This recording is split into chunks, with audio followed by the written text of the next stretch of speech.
देखिए स्टूडेंट, अब देखते हैं आगे। कहता है an umbrella has 8 ribs are equally. सही है ना। अब देखो ध्यान से, ये जो अम्ब्रेला है ना, ये जो है ये रिब्स है बेटा। 4 तो आपको आगे नज़र आ रही है, 4 इसकी बैक साइड में। इस तरीके से चीज़ें बन रही हैं। तो अगर ध्यान से देखो तो ना, ये एक सर्कल बन रहा है और सर्कल में ये जो चीज़ें निकल के आ रही हैं, ये क्या है मेरे बच्चे, एक सेक्टर निकल के आ रहा है। ये कितनी है, ये 8 है। और उसने क्या है कि अम्ब्रेला को क्या कहा है उसने, उसने कहा है कि क्या मान लो, आप एक सर्कल मान लो और रेडियस ले लो 45 सेंटीमीटर का। तो मतलब ये वाले जो हिस्से हो गए ये 45 हो गए। ये कितने रिब्स हैं, ये 8 रिब्स हैं। क्लियर है। ये बोला उसने, find the area of the between two consecutive ribs of the umbrella. ठीक है। तो इन रिब्स के बीच में जो एरिया बन रहा है उसको आपने फाइंड आउट करना है। तो सेक्टर ही बन गया मेरे बच्चे। तो उसके हिसाब से चीज़ें ध्यान से देख लेते हैं। तो सबसे बड़ी प्रॉब्लम हमारे पास क्या है, हमारे पास है एंगल का। तो सबसे पहले हम लिख लेते हैं कि रेडियस हमें गिवन है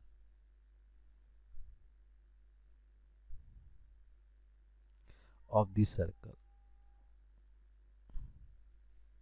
ये कितना है, 45 डिग्री, सॉरी 45 सेंटीमीटर। ये हमें गिवन है। क्लियर है, आगे बस समझ में।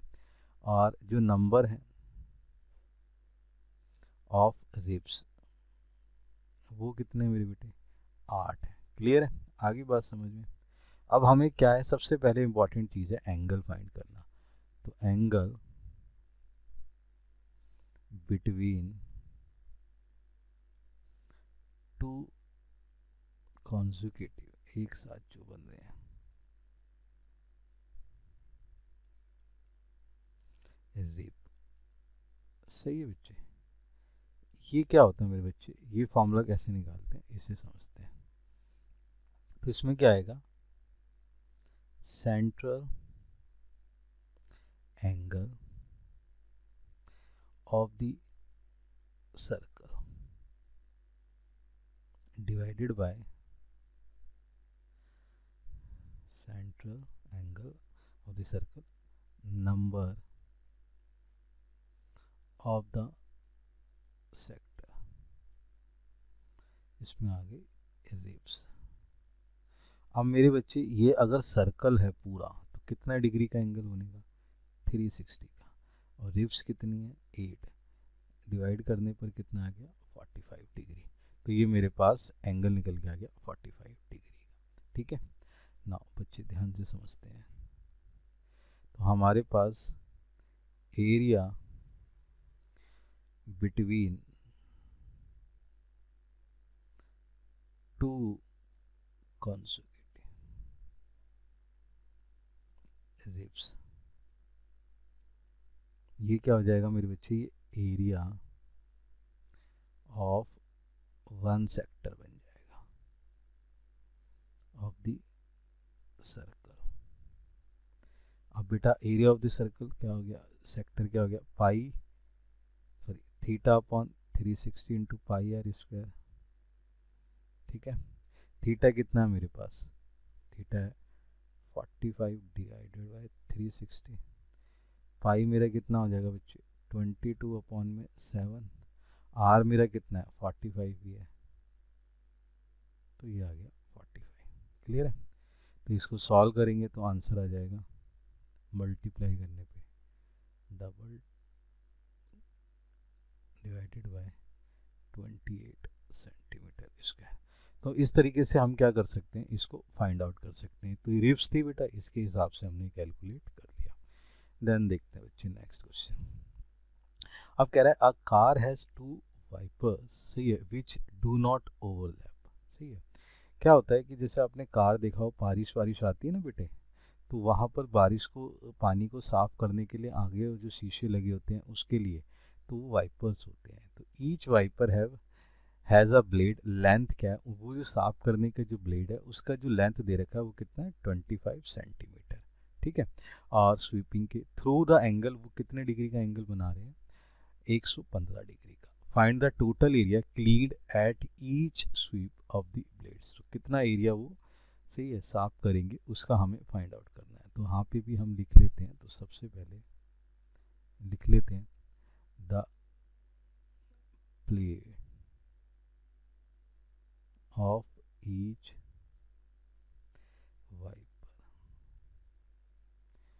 waves in the form of a sector of radius 25 centimeter. The sector angle is theta equal to 115. ये मुझे गिवन है. ठीक है, आगे बात समझ में. अब बड़े ध्यान से सुनो. The area covered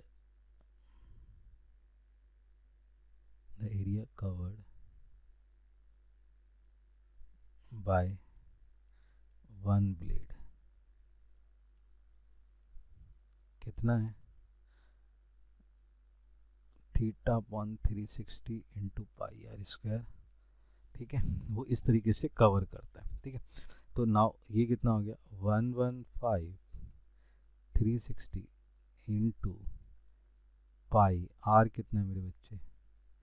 25 into 25. Clear है? आगे बात समझ में.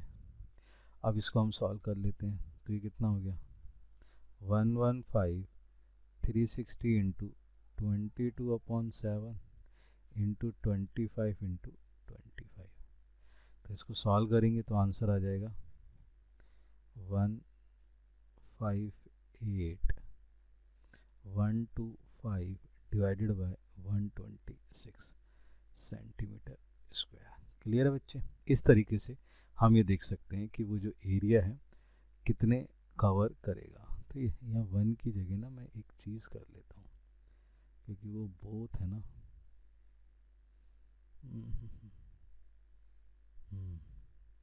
हाँ, एक चीज़ और है, ये एक चीज़ कर लेते हैं.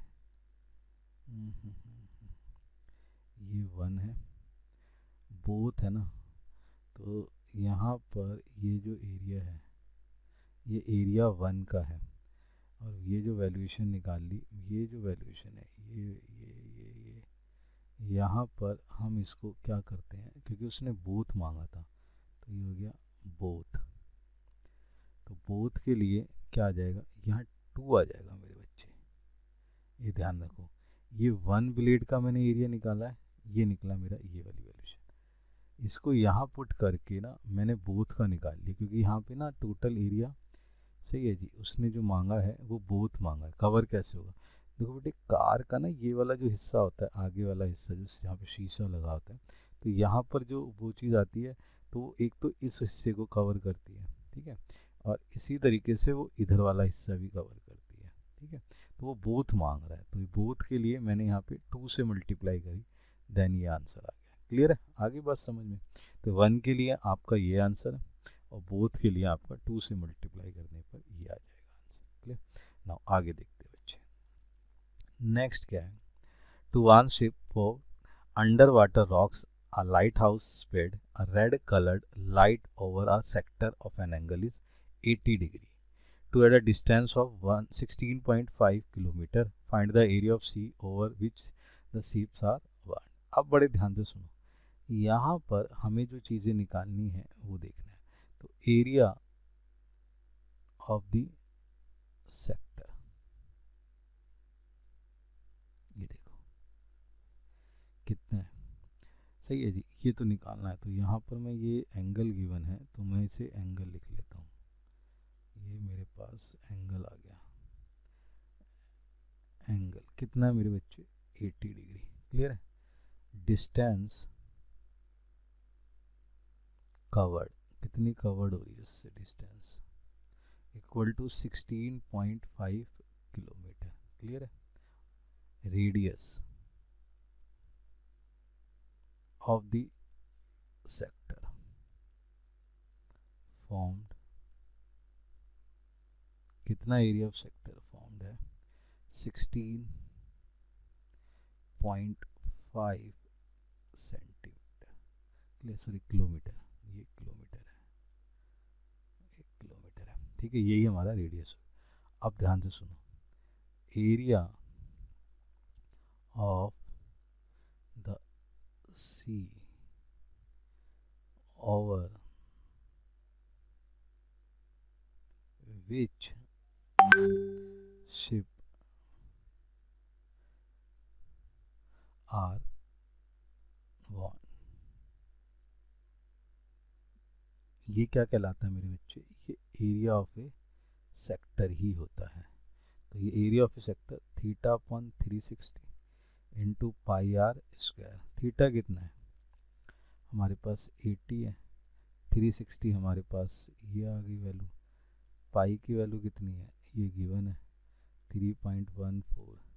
आर कितना है हमारे पास? 16.5 इंटू 16.5। ये 10 आ गया मेरे बच्चे, यहाँ से हटाकर। क्लियर है? और ये 0 से 0 कट गया। सॉल्व करेंगे तो आंसर आ जाएगा 189.97 किलोमीटर स्क्वायर। लो जी, इसका एरिया भी हमने फाइंड आउट कर लिया। क्लियर है? आगे बात समझ में? तो इस तरीके से हम इसका एरिया भी फाइंड कर चुके हैं। नेक्स्ट देखते हैं बेटा। अब वो कहता है the round table cover has 6 equal designs as shown in a figure. Figure में दिख रहे बेटा 1 2 3 4 5 6। ये 1 2 3 4 5 एंड 6। सही है। If the radius of the cover is 28 centimetre, find the cost of making of design. Rate कितना ले रहे हैं हम? ले रहे हैं 0.35 पर सेंटीमीटर स्क्वायर। ठीक है, तो ये हमारा रेडियस, ये इतने रुपीज़ हम ले रहे हैं। क्लियर है? अब हम क्या करते हैं, यहाँ लिखते हैं रेडियस ऑफ द कवर कितना है वो देख लेते हैं। इसको डिनोट कर लेते हैं आर से। ये हो गया 28 सेंटीमीटर। फिर लिखते हैं सेंट्रल एंगल, ये कितना है? थीटा। ये निकाल लेते हैं बेटा। ये देखो 360 यहाँ से पूरा सर्कल बनेगा, कितने हिस्सों में डिवाइडेड है? 6। तो 6 से डिवाइड करो, कितना आ गया? 60 डिग्री। क्लियर है? बात समझ रहे हैं?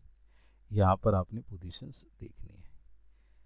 ये 60 डिग्री, तो ये देखो ये वाला हिस्सा यहाँ मिला दिया मैंने, ये वाला हिस्सा मैंने यहाँ मिला दिया, तो ये रेडियस हो गया। क्लियर है? और रेडियस की वैल्यू कितनी है? ये हो गया मेरे बच्चे 28 और ये भी 28। तो ये रेडियस सेम होता है ना। ये हमारा O हो गया, ये P हो गया और ये Q हो गया। क्लियर है? अब बड़े ध्यान से देखो। सही है, मैं लिख देता हूँ V join OP and OQ। OP और OQ को ज्वाइन कर लिया। देन ट्रायंगल POQ, POQ, ठीक है बच्चे, इज एन इक्विलेटरल ट्रायंगल।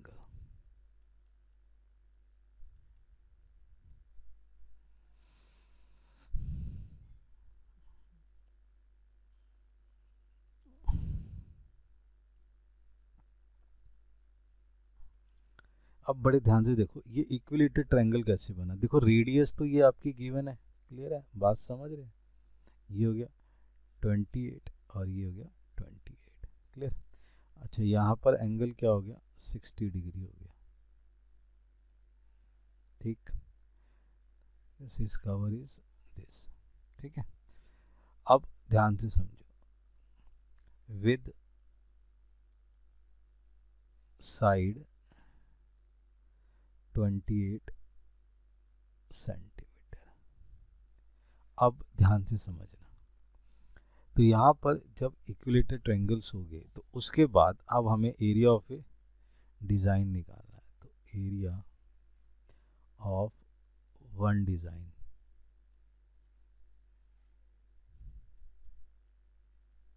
ठीक है, सेगमेंट में। तो ये क्या हो जाएगा? एरिया ऑफ ए सेक्टर कौन सा है? OPQ माइनस, ठीक है, area of A triangle. Triangle triangle कौन सा हो गया? OPQ। क्लियर? अब मेरे बच्चे ध्यान से समझो। एरिया ऑफ ए सेक्टर क्या हो गया?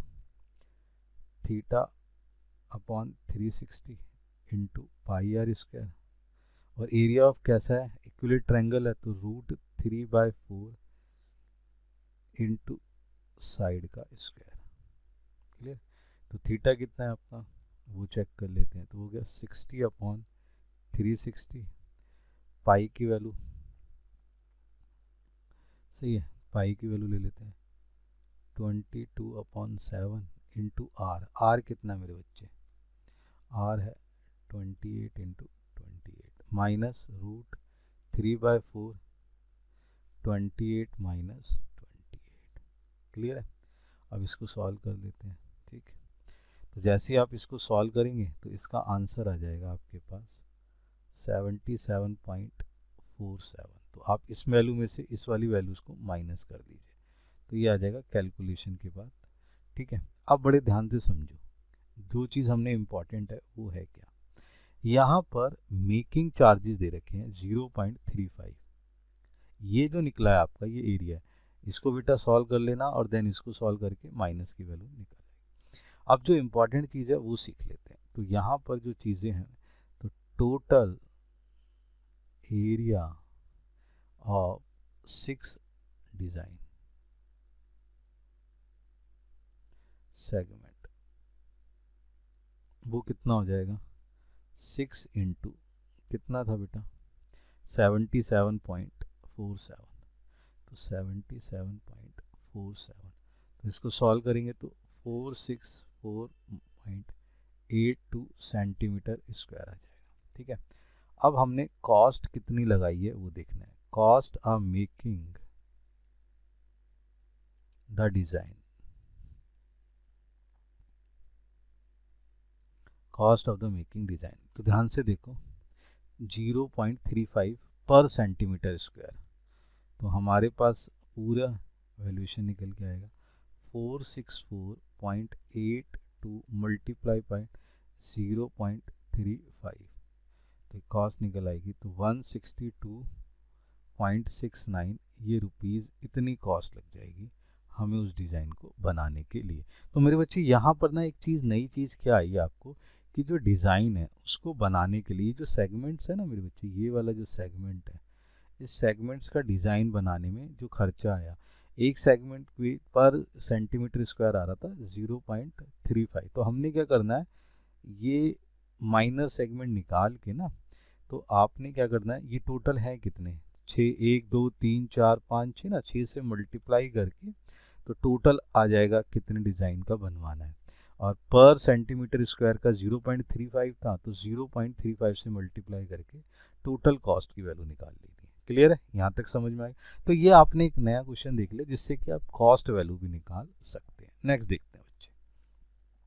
अब वो कहता है take the correct answer for the following area of the sector, angle is P. Angle क्या है, पी गिवन है। ठीक है, तो इसमें से बताना है हमारे पास क्या आंसर हो सकता है। तो sector angle is P in degree. Clear है बच्चे। तो रेडियस क्या है हमारे पास वो देख लेते हैं,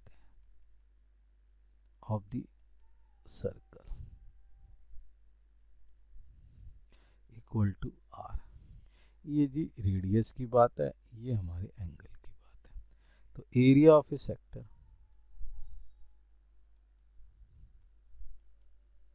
क्या होता है, pi r square into theta upon 360। Clear है, थीटा कितना है पी, और ये हो गया 360, पाई का तो पाई रहने दो, आर कितना है कैपिटल आर स्क्वायर। क्लियर है। अब मेरे बच्चे ये जो आंसर निकला है ना, इसको मैच करना है, इसको मैच करना है, इनमें से कौन सा हो सकता है। अब मेरे बच्चे ध्यान से देखो, यहाँ पर अगर मैं ध्यान से देखूँ, ये 2 पाई आर स्क्वायर लिखा हुआ है यहाँ पर। क्लियर है, ये समझ रहे हैं बात को। तो मैं अगर मल्टीप्लाई बाय 2 कर दूं, यानी कि 2 को ऊपर भी मल्टीप्लाई और 2 को नीचे भी मल्टीप्लाई, तो 2 को मल्टीप्लाई करा तो मेरा आंसर तो यही था, अब ये ऊपर मल्टीप्लाई अगर ये हो जाता है तो क्या बनता है, p का तो p बना, ये इसके साथ आ गया 2 πr², और ये क्या बन गया 720। क्लियर है कि नहीं है? तो मेरे पास ये आंसर आ गया मल्टीप्लाई 2 से करने से, तो ये वैल्यूशन मेरी निकल के आ रही है। ठीक है, तो मेरा आंसर क्या आ गया, डी। डी फॉर्म मेरा आंसर आ गया। फिर कुछ ऐसे क्वेश्चन है जिसके ऊपर आप क्या कर सकते हैं, प्रैक्टिस करें। ठीक है बच्चे।